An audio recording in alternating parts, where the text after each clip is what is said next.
I think one thing that's important is the fact that the rise in bullying, fighting, so on, it may be time to consider that some of this stuff is reflecting the materials in our school district that parents are complaining about, right?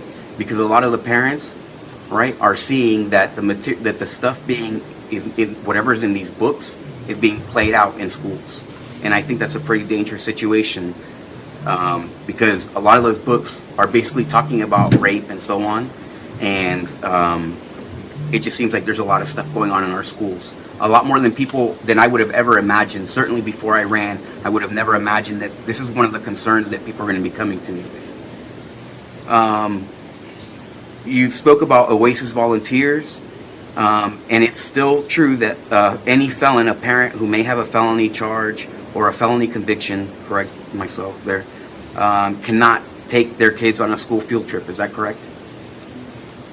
Depends on if it's one of the exclusionary ones. The statute defines exactly what felonies, et cetera, and crimes can occur. Now, if the board wants to increase that and say any of this, do you follow me? Mm-hmm. You don't get to go, then they just need to say that's the policy they want to adopt. We adopt it, but I'd have to go through the statute. So let's say gun charges. I'll pull it up while I'm sitting here and give you the answer later on, okay? Okay, because I find it ironic that we still have a felon who comes on campus potentially taking pictures with kids, right? When a parent is not allowed the same opportunity to take their kid to a field trip, but we have somebody who comes in there and they're making money, right, to do that process. From what I understand, that just seems like a glaring problem for me. Thank you. That's all I got. Thank you. Mr. Melendez, did you still want to yes, ma'am. comment? Thank you, Madam Chair. On two things related to reporting incidents.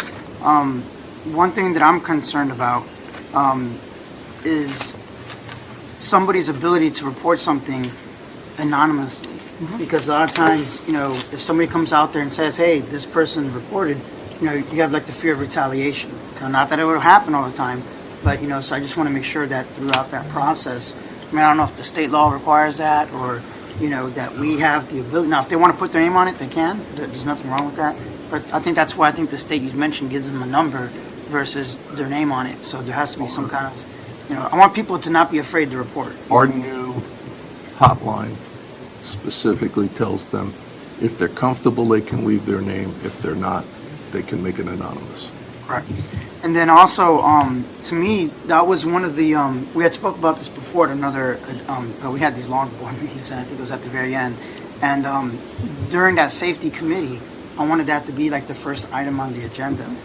Similar to the way we had the SRO task force, when we convened, before they made any kind of conclusions, we had staff give them, hey, how was the origin of law enforcement in our schools, et cetera, et cetera. I think that it's appropriate to have this process communicated to the advisory committee, like how does it get reported? And then also, I think it's important that it has like a decision matrix revealed too. So that way they know what it is that happened. So somebody reports an incident. A lot of people don't know that that alert gets notified to somebody at the district, somebody at whatever. I don't even know the exact person. So that's the whole purpose of having that committee to disseminate that information so everyone knows exactly what's going on. Because I did have an incident before, because I do expulsion hearings, and I definitely can't talk about those specifics. But sometimes we have some parents, they don't see the discipline of the other child. We don't tell them what happens. And sometimes, you get conspiracy theories, for lack of a better term, where they go, you know what, only my child was disciplined, only my child was notified, the other one wasn't. But in reality, I think that if we kind of go over the entire process with folks, and I think the committee is the perfect time to do that, and let them know what's the decision matrix. If it's a crime, then law enforcement's notified. If it's just a violation of student code of conduct, we make a recommendation for expulsion. You know what I mean? And so that way everybody feels like it's a uniform process and everybody's treated equitably, and there's not like any favoritism towards any kind of student or any kind of school. And I think that will help a lot of alleviate this. And so I don't want that to come to the school board. We have that school safety committee, and they're made up of representatives that we entrusted.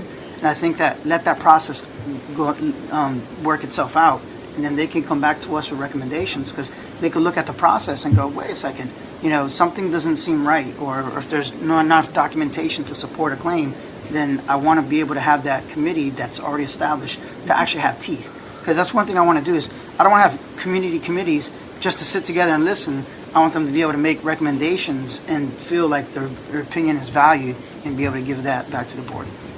Thank you. Thank you.